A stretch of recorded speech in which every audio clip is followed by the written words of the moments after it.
Assalomu alaykum hammaga. Bugun sizlar bilan Shohakini bank manipulyatsiya strategiyasi asosida tayyorlangan indikatorni ko'rib chiqamiz. Xo'p, ushbu indikator ochiq ma'lumotlar asosida tayyorlandi, ya'ni o'sha Mr. Casino degan shaxsni PDF fayllari bor, ya'ni PDF fayllarning ichida, kitoblarning ichida strategiyasi haqida ma'lumotlar berilgan. Endi u narsa to'liqmi yo'qmi biz bilmaymiz uni. Qanaqa nima narsa tushuntirilgan bo'lsa, xuddi o'sha narsa tayyorlandi. Xo'p, indikatorni olish uchun birinchi bo'lib Brotegus saytiga kiramiz. Bu yerda mening hisoblarimga o'tib, albatta birinchi bo'lib brokerlardan ro'yxatdan o'tib olamiz. Qaysisida ishlamoqchi bo'lsak, shu brokerlardan bizdan referral link orqali ro'yxatdan o'tamiz va ro'yxatdan o'tganimizdan keyin o'sha savdo qiladigan hisob raqamimizni, loginini kiritamiz pochtasi bilan. Bo'ldi, hisob qo'yishda bo'lsa, hisobni qo'shib olamiz. Undan keyin Algo Trading bo'limiga o'tib, bu yerdan indikatorlar bo'limiga kiramiz. Va mana bu yoqda Shohakini bank manipulyatsiya o'sha strategiyasini ikki xil versiyada chiqarganmiz. Birinchisi Pro versiyasi, ikkinchisi bo'lsa V2 versiyasi. Ya'ni bu farqi nimada buni? Bittasi ya'ni soddaroq qilingan, shunchaki buy, sell signal beradi. Bittasi bo'lsa o'shani tahlili bilan ko'rsatadi. Order bloklar, FVG'lar, full candle'lar, xullas hammasini to'liq ko'rsatib berishga harakat qiladi. Bir boshdan o'rnatib ko'ramiz. Birinchi V2 versiyasidan boshlaydigan bo'lsak, ruxsat olishni so'raymiz. Avtomatik zapros ketdi bizga, chunki biza TradingView username'larimizni uje qo'shib bo'lganmiz. Agarda kimlardir endi olayotgan bo'lsa, sizlardan username'ni so'raydi, ya'ni TradingView'ni username'ini va qaysi akkauntga dostуп kerak. Ya'ni boya kiritgan akkauntimiz bor-ku, brokerdan ro'yxatdan o'tgan.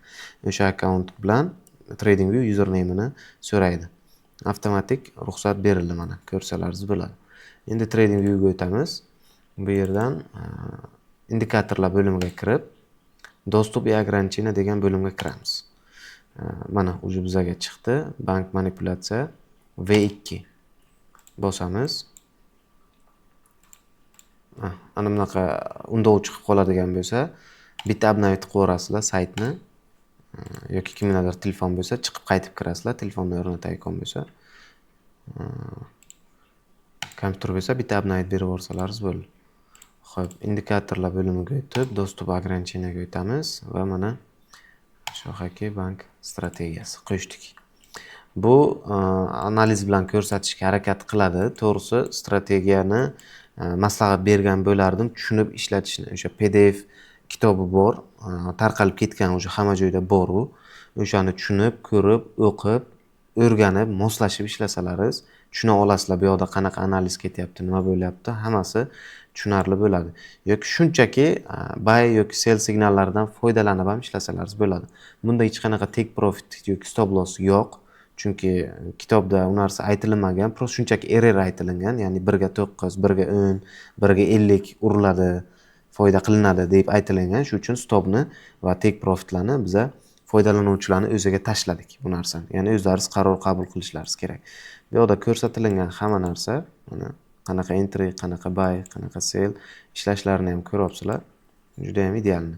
Bu bitta versiyasi, bu soddaroq versiyasi hisoblanadi. Ana endi ikkinchi versiyasini ham qo'shamiz. Uning uchun ham albatta qaytib bu yoqqa o'tib olamiz saytimizga va indikatorlar bo'limiga kirib, Pro versiyasini olib ko'ramiz.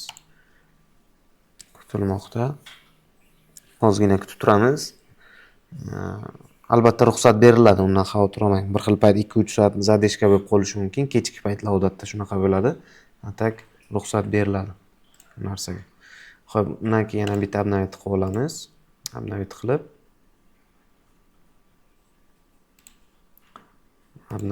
olamizda indikatorlar bo'limiga o'tib, Dostуп ограничениyaga kirib, Pro versiyasini mana qo'shib olamiz.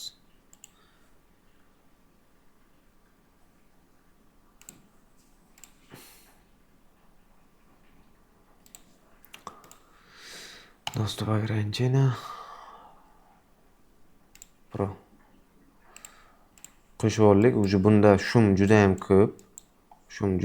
Bu yoqda mana hammasini aytadi. Mana bu yoqdan likvid yechilganligi, order blokdan kelib ham likvid, ham order blokdan atkat berib ketayotganligi, mana bu likvid zona borligi, xullas hammasini to'liq ko'rsatadi bu yoqda. Buni o'sha strategiyani tushungan odamlar o'zi juda ham yaxshi biladi. Qanaqa nima bo'lishini. Mana bu yoqdan 3 talik tasdiq bo'ladi bunda. Bitta buy, full candle shakllandi. Nima backgroundda ham bunda strategiya bo'yicha logikali ishlaydi. Bu o'sha bo'yicha buy beradi va bizga mana itog'da buy signal mana shu nuqtadan va mana ketdi bozor. Undan oldingisi mana sell signal, bitta sell, ikkita full candle shakllandi va mana entry.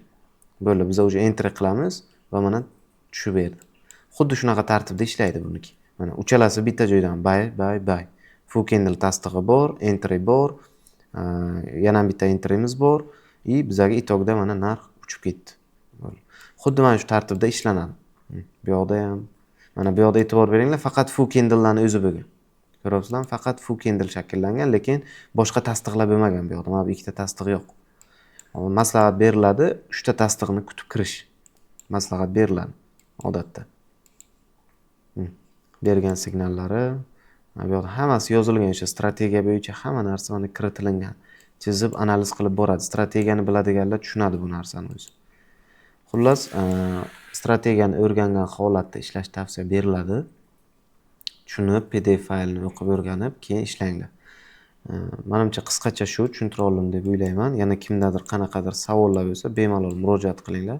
Qo'ldan kelgancha yordam beramiz. Soddaroq qilib aytadigan bo'lsam, mana bu signallarni qo'shimcha qilib ketay. 3 ta tasdiq bo'lgandan keyin bitta entry bo'ldi. 3 ta tasdiq, bitta entry. Mana 3 ta tasdiq, bitta entry bo'ldi. Full candle shakllanishi kerak, entry yozilishi kerak, buy signal bo'lishi kerak va mana ketdi narx. Bo'ldi. Xullas shu. Hammaga rahmat, sog' bo'ling, salomat bo'ling. Ishlaringizga omad.